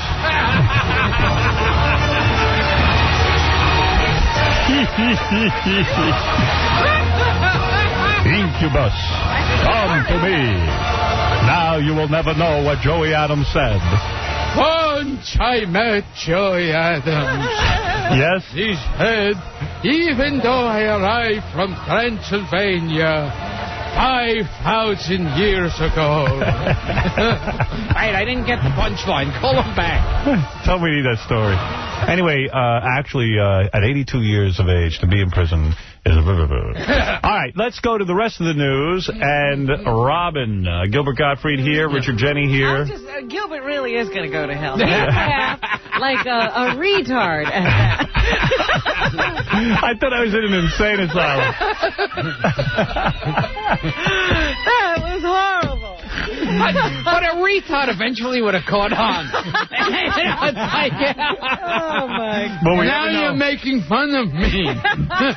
You said to him in the Dracula Godfrey voice many things. Oh, dear. Many things. All right, now I'm going to tell you something. I have no home. Uh-oh. Hunted. I'll never get this out. Despised. Living like an animal. I have something very shocking Listen to to them. Oh, God. Children of the night. That music they make. A spider spinning his web for an unwary prey. The blood is the life, Mr. Enfield. Listen to them, children of the night. What music they make. To die, oh my God, to be really dead, must be glorious. There are far worse things awaiting man than death. I never drink wine. He only does the Dracula part. He'll go on forever. Dracula Godfrey. Like a monologue. We couldn't get that on our tape. All right. You mind repeating that? Once I met Joey Adams. All right, let's... Very shocking news here, Howard. Shocking news? What, Gilbert has a new routine? That's the shocking news. He does not have a new routine. Yeah, listen to this. You're going to be shocked, too. Their eyes were red like his. Oh, I will get them for you, master. Who's he doing now? That's the whole movie. Yeah, Dwight Fry. Oh, okay. Now you know what he does all day. You kept asking. I got you the answer. An African-American or an Asian actress who is over 40 is going to have an extremely difficult time getting work in the motion picture industry. Shocking. Wow. That's shocking. What did you go to see on a Broadway show, The Dracula Chronicles from Gilbert Gottfried? You want to put Gilbert on Broadway? I want to do a limited run Gilbert Gottfried on Broadway where he comes out as Dracula in full makeup and does the whole movie. We do the whole movie right on stage. I'll play one of those characters. The weirdest part is you were going to put the guy who farts on Broadway a little while ago. I'm working on that. Still, I can't get him a visa. That guy's huge. And you could do the Joey Adams story over and over again. Tell me one more time, Joey Adams. Would you be willing to star in a Broadway production presented by Howard Stern? Or are you too busy? Or are you too busy being the voice of a paperclip? Yeah. Are you booked up? Why don't we take that movie that you do? Yes. Get a bunch of actors to work around you, and you play Dracula. Why do I think I'd go see that? Because you would go see it. I would see it every day. You'd be the only one in the audience. When you do that, I love it. I love when you do Dracula. Dracula and his lawn furniture. Is this lawn furniture? It's plastic and cheaply made. Look at the trays that collect memorabilia from the Arsenio show. The only girl I ever had up here was Uma Thurman. What Gilbert, do Dracula if he was Romanoff, Howard's running coach. Teach him how to run. You have to run correctly. Lift your legs. Lift your legs, or you will get shin splints. Wow. Me, I can run on the ice. He runs on ice, the guy. Watch me run on the ice. The cold. The cold. The dark. I only run at night. I have never run in the daytime. I only run back to my coffin in the daytime. Once I met Joey Adams. Oh. All right. Robin, anyway, the Screen Actors Guild did a survey to find out that Asian and African-American actresses over 40 can't get work in Hollywood. The figures amazing story. also show that 62% of all roles go to men, and only 26% of roles go to women. Do you know how many... just sitting there going, ow! Hey, did you hear about those actresses in the United States? I just want to say these are two very funny comedians. They're wild. Crying. When Johnny Carson used to cry. Oh, yes. With that fake tear. He never really cried. He just dabbed at his eyes. It's clever stuff. This Gilbert Gottfried, very funny. So funny. Richard Jenny. It's just a wild man. When he does Dracula, I just lose it. I lose it. I lose control. If he really pretends he likes you, then it would be like, I am Dracula. Funny stuff. Dracula. Yeah, he would repeat the bit. Oh, and the other thing was to throw the pencil over his shoulder. Yes. Joey Adams. Get rid of his pencil. Oh, I met Joey Adams. Was that funny? I love when you do that Joey Adams stuff. I met Joey Adams. No, I didn't even know that you could do Dracula. Yeah. I wasn't even aware that you did that. Who would know that? I just read somewhere that you did Dracula. Is that true? Now, true story. I was looking at the paper this morning. It's a true story. I read the newspaper. You read the newspaper, Johnny? Wow. Wow. Not familiar What would make you do that? I don't have a research department. I read the paper myself. Since I assume that some people who are watching are unbelievably retarded, I have to over-explain everything. Now, if you're not familiar with Dracula...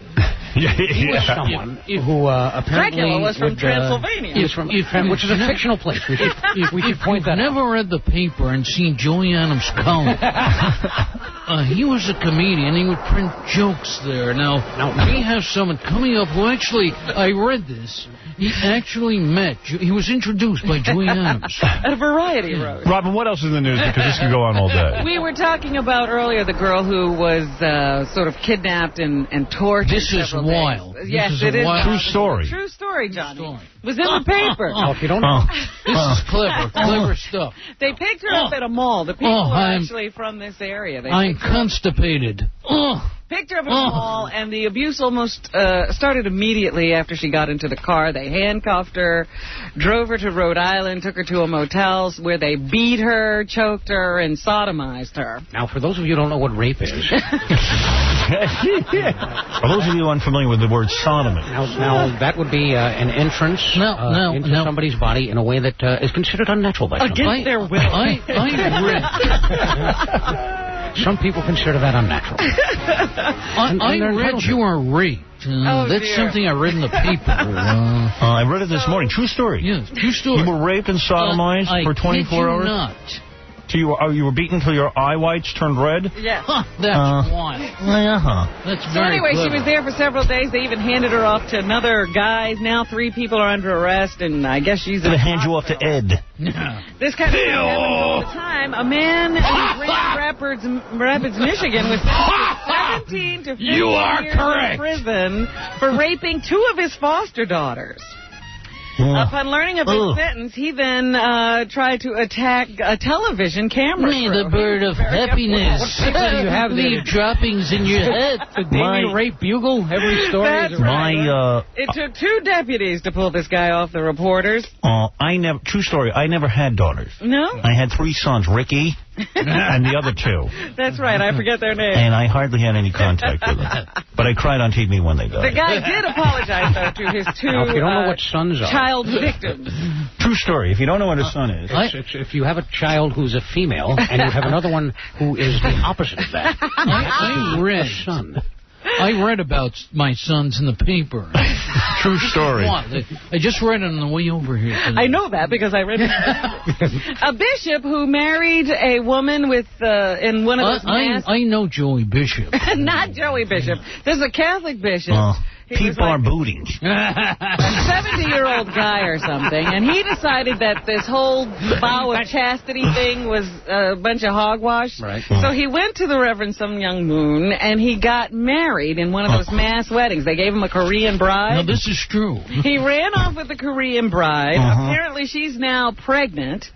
Then he met with the Pope, and he has decided to rejoin the Catholic Church. The way you read that last story was so good, I'm going to invite you to sit on my couch. Oh, that's clever. Clever stuff. So she hasn't seen her husband since he met with the Pope. It's like the Pope made him disappear. He met the Pope. Was that true story?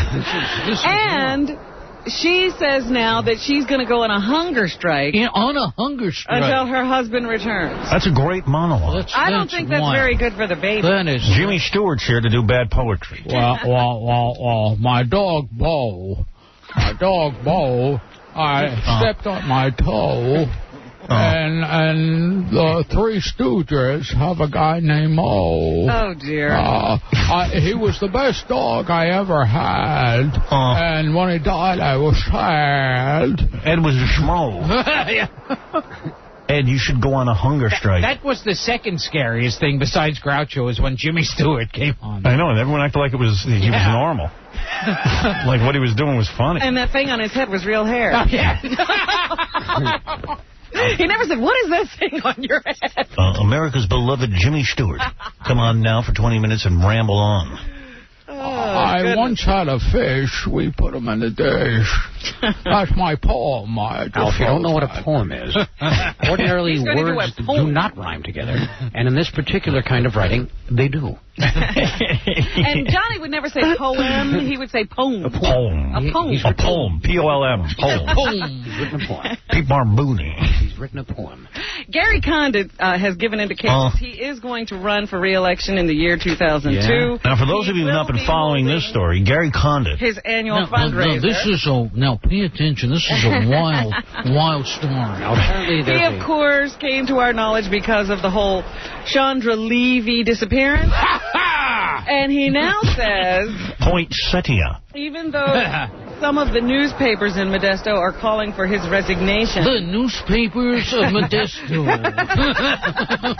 I believe that's the Modesto Bean. The Fresno Bee, the Modesto Bee, they're all bees. And Condit now says to the newspapers, Ed's a son of a bee. In response to their calls for him to resign his office, that they are mistaking his silence in public with the fact that he did cooperate with the police fully. Now, for those of you who don't know what silence is, what would that be? That would be, many times there are sounds known as noises. The absence of those is called silence.